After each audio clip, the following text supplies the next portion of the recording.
John Mercer stood at the viewport of the mining vessel Horizon, his weathered face reflected in the glass as he stared into the darkness of space. Saturn's rings glowed in the distance, chunks of ice and rock spinning in their endless dance. 20 years in deep space had taught him to trust his gut, and right now, something felt wrong.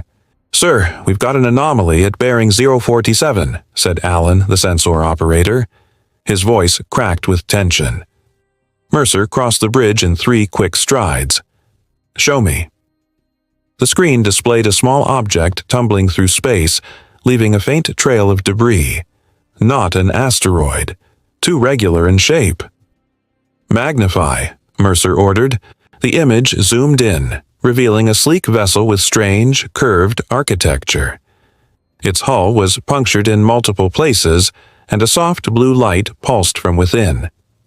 "That's not human," whispered Rodriguez, the security chief. "And it's not Centauri either," Mercer added. He'd fought in the Centauri border wars. He knew their ships. This was something new. "Protocol says we report and move on," Rodriguez said, already reaching for the comms. "Corporate won't want us involved with unknown tech." Mercer grabbed his wrist. "There could be survivors." "With all due respect, sir, we're miners, not rescue." "I'm still captain of this ship," Mercer cut him off. "Bring us alongside. Prepare boarding gear." 30 minutes later, Mercer led the boarding team through the airlock. The alien ship's interior was bathed in pale blue light. The corridors were narrow, curved like arteries, with walls that seemed almost organic. "Atmosphere's breathable," said Foster, checking her scanner. "Temperature's low, but survivable." They moved deeper into the ship, weapons ready. The damage was worse inside. Panels torn open, strange fluid leaking from broken pipes. "Something hit them hard," Mercer muttered. A soft sound echoed from ahead, like a whimper. Mercer raised his hand, signaling the team to stop. He moved forward alone, turning a corner into what appeared to be a control room. 5 small figures huddled together. They were humanoid, but delicate, with translucent skin through which Mercer could see the faint glow of organs and flowing fluids. Their large eyes widened in fear as he entered. One of them stepped forward, trembling. It raised a 6-fingered hand in what seemed like a greeting. "We mean no harm," Mercer said, lowering his weapon. The alien touched a device on its wrist. A moment later, its voice emerged in halting English. "Help. Please. They come." Mercer knelt to meet its gaze. "Who's coming? Who did this to you?" "Krell Dominion," the alien replied, the translator making the words sound flat and mechanical. "They hunt us, all Valen, for refusing to serve." "You're refugees," Mercer said. The alien nodded, a surprisingly human gesture. 7 worlds promised sanctuary. 7 worlds abandoned us when Krell threatened them. Its large eyes blinked slowly. "We, last of our kind. Last free Valen."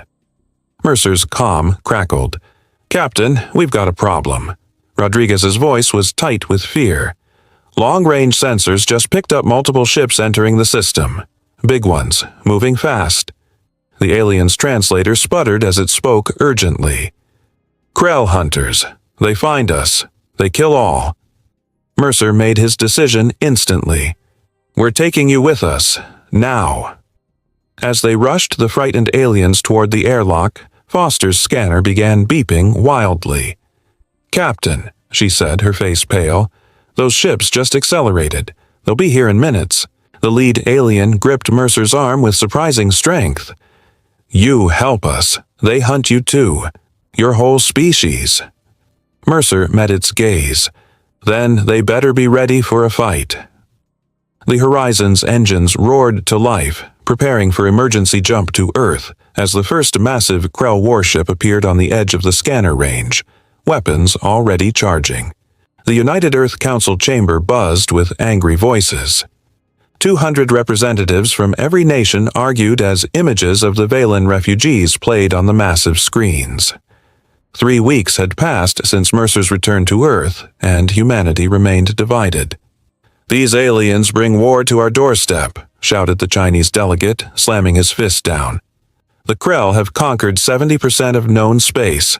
We cannot fight them." Mercer stood at the podium, his military posture unchanged despite the civilian clothes. The journey home had been brutal. 2 Krell scout ships destroyed, the Horizon barely limping into Earth orbit. "We're already at war," Mercer said. "The Krell were coming regardless. The Valen just accelerated their timetable." The room erupted again. Security guards moved closer to the stage. "What proof do you have of these claims?" asked the American representative. Mercer nodded to his aide, who activated a hologram. A small Valen named Neri stepped forward, her translucent skin glowing faintly under the harsh lights. "My people refuse to give Krell our terraforming technology," Neri said, her translator making each word precise. "We can bring life to dead worlds. Krell wanted weapons instead." The chamber fell silent. "Show them," Mercer said quietly.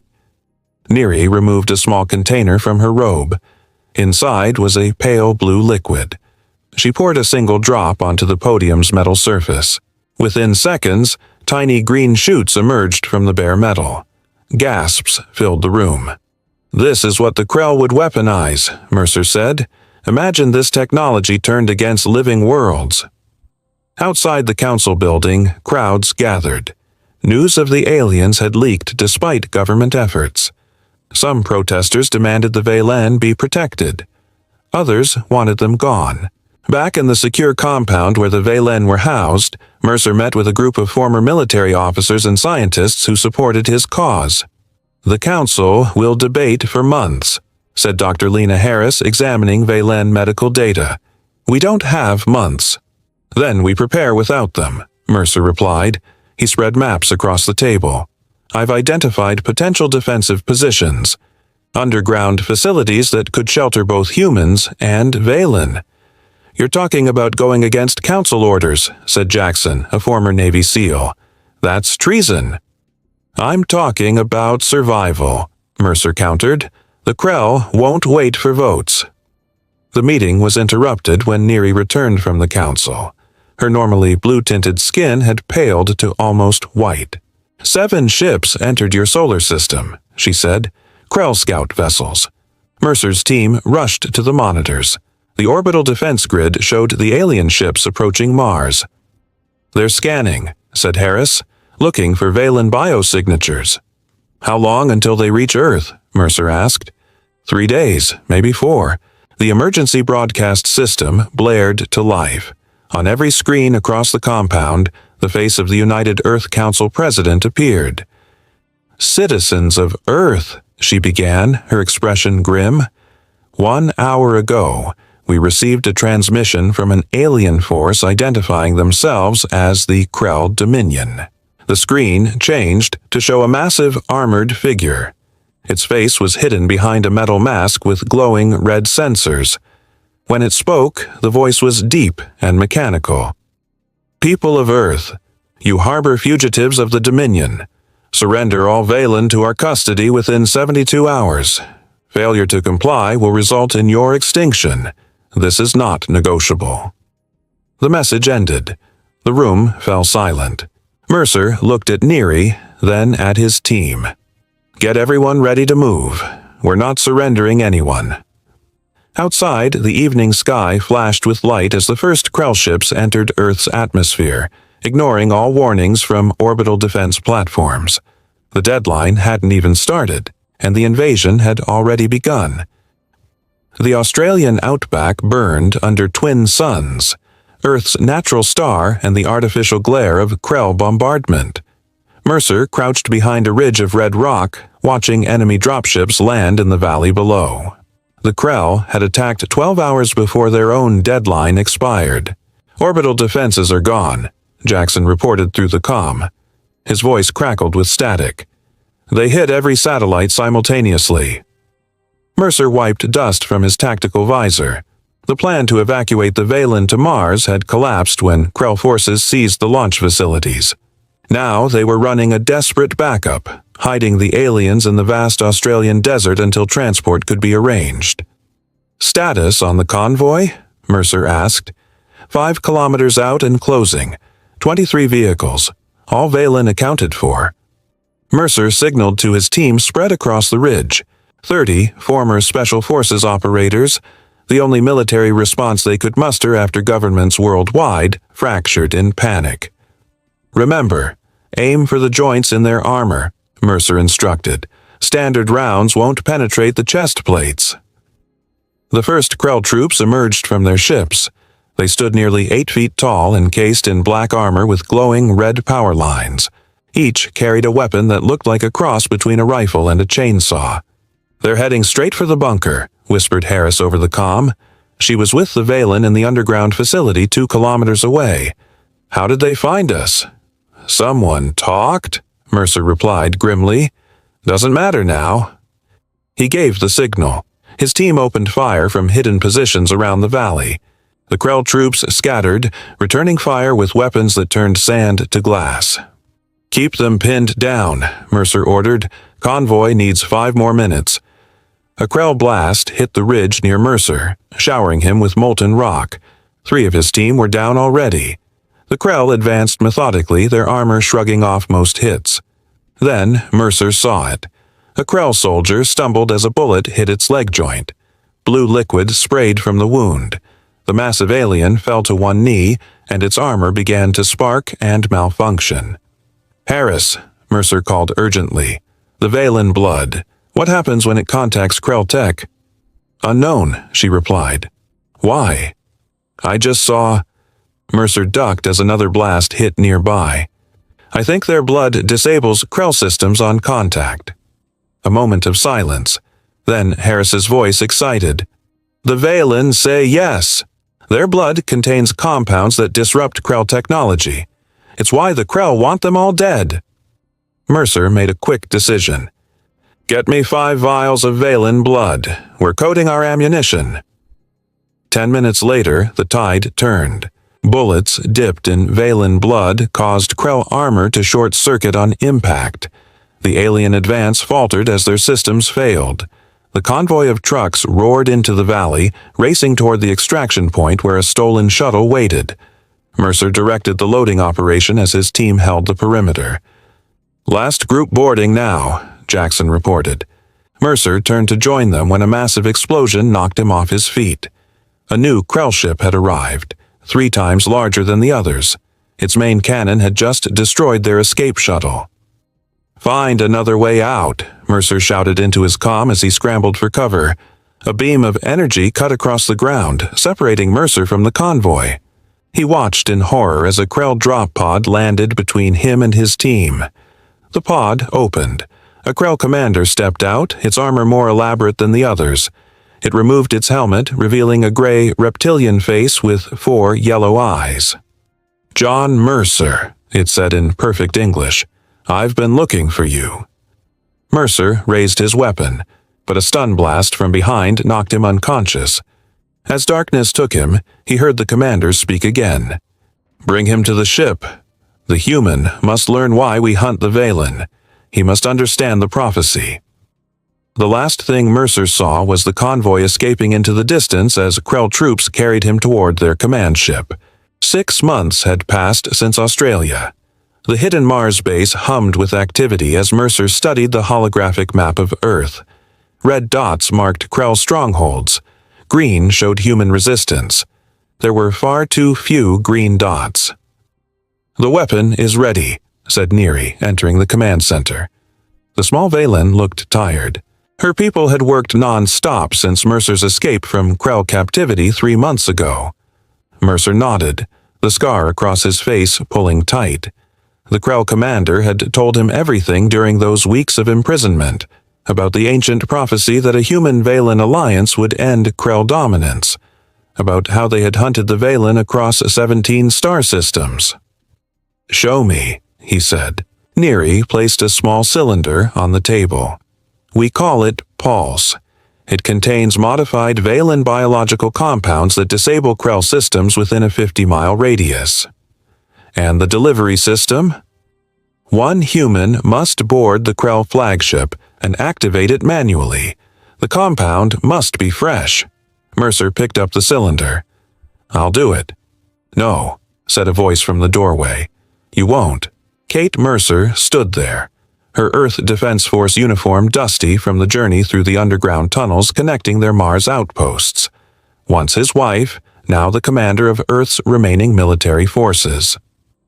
This is my mission, Mercer said. Kate walked to the map. Your judgment is compromised. The Krell did something to you during captivity. That's not true. Then explain why you've rejected 3 plans to attack their ground forces, Kate challenged. Why you're obsessed with their flagship. The room fell silent. Other resistance fighters watched the confrontation. The flagship controls their entire fleet, Mercer explained. Take it out. We cripple their operations. Or you deliver our only weapon into their hands, Kate countered. I've lost too many people trusting your plans. Jackson stepped between them. We don't have time for this. The Krell are moving their flagship into Earth orbit tomorrow. It's our only chance. Kate stared at Mercer. Fine, but I'm sending my team with you. The mission launched 12 hours later. 3 stolen Krell shuttles approached the massive flagship under the cover of a meteor shower. Mercer led the first team, with Kate commanding the second. The third carried Jackson and a group of Valen scientists. Approaching docking bay, Mercer reported as their shuttle slipped past the flagship's outer defenses. Security seems light. Too light, Kate replied from her shuttle. Something's wrong. They landed without incident. Mercer's team moved quickly through the ship's corridors toward the central power core. The pulse weapon needed to be placed directly into the energy matrix. No resistance, whispered Rodriguez, now Mercer's second in command. This doesn't make sense. They reached the core chamber. Mercer pulled out the cylinder. Wait, said Kate through the comm. My team found something. The Krell are evacuating the flagship. Why would they? An alarm blared. Blast doors slammed shut, separating Mercer from half his team.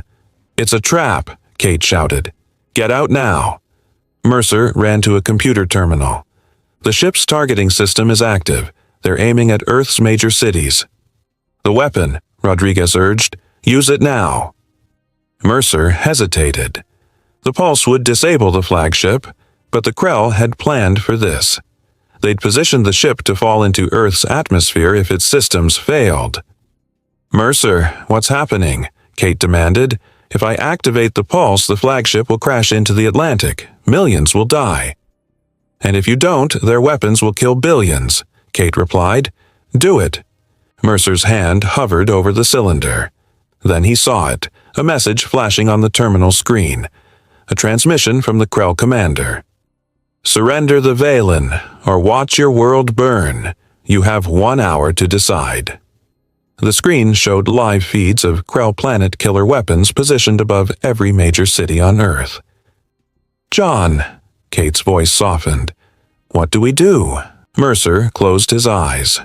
The choice was impossible. Save the Valen and doom Earth, or sacrifice the aliens they had sworn to protect. Get your teams back to the shuttles, he finally said. I need to speak with the Krell commander. What are you planning? Kate asked. Something I should have done months ago, Mercer replied, pocketing the pulse weapon. I'm going to make a deal with the devil. The Krell command chamber loomed vast and dark. Mercer stood alone before the Supreme Commander, a massive figure whose armor pulsed with red energy lines. Behind them, through the viewport, Earth hung like a blue jewel. You offer surrender? The commander asked, voice rumbling through its translator. I offer a choice, Mercer replied. His hand stayed near the pulse weapon hidden in his jacket. Call off your attack.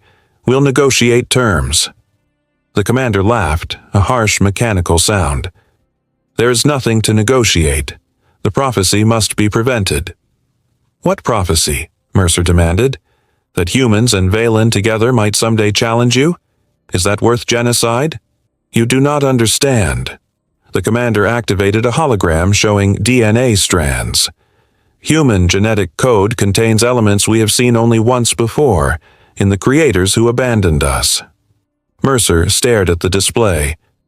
What creators? Those who made the Krell as weapons, then discarded us when we grew too powerful. The commander stepped closer. Your species carries their legacy. Combined with Valen biology, it could undo everything. While they spoke, Kate led her forces in a ground assault on the Krell's main Earth base. Explosions rocked the New York facility as Earth defense troops pushed forward. Command center breached, Kate reported through her comm, moving to secure the weapon controls. Her team fought room by room, using Valen-enhanced ammunition. The Krell fell back, unprepared for the coordinated attack. Kate reached the central chamber and froze. Hundreds of human bodies floated in tanks connected to machines that harvested their genetic material. They're experimenting on us, she whispered in horror. Back on the flagship, Mercer kept the commander talking. Every minute bought time for the resistance plan. The Valen aren't warriors, Mercer argued. They're builders, healers. They refused to serve, the commander hissed. As did your kind when we tested your DNA. All must serve the Dominion. Mercer's comm vibrated silently. The signal.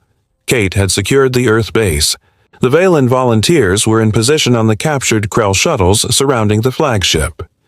You're right about one thing, Mercer said, pulling out the pulse cylinder. Together, we are your end. He activated the device as alarms blared. The commander lunged forward, but Mercer was already moving. He jammed the cylinder into the command console. What have you done? The commander roared as its systems began to fail. Created a chain reaction, Mercer explained, backing toward the exit. The pulse isn't just disabling your ship. It's transmitting a signal to every Valen volunteer surrounding your fleet. Outside, dozens of small shuttles piloted by Valen volunteers rammed into Krell ships. Each impact released their biological compound, spreading from vessel to vessel. Their blood carries the shutdown code, Mercer continued. They're sacrificing themselves to save both our worlds. The commander's armor sparked and failed. You doom yourselves. The flagship will fall to Earth. No, Mercer said. It won't. The floor shuddered as Kate's captured Earth-based weapons locked onto the flagship, firing precisely targeted shots that pushed the massive vessel away from Earth's gravity well and toward the sun. Mercer ran for the escape pod as systems failed around him. The commander's final roar echoed through the corridors. 1 year later, Mercer stood on a hillside overlooking the new Valen human settlement in what was once the Australian outback. Green fields stretched where desert had been, the first successful terraforming project. Kate joined him, their relationship slowly healing after the war. The Centauri delegation arrives tomorrow, she said. They want an alliance. And the others? Mercer asked. The 7 who abandoned the Valen. All sending representatives. They're afraid of us now. Mercer watched Valen children playing with human kids in the distance. They should be, he said. We've established the terms. Earth and the Valen stand as equals, and never again will the strong abandon the vulnerable. In orbit above them, the first joint human-Valen defense fleet prepared to launch, carrying the message to the stars. Humanity stands with those who need protection, no matter the cost.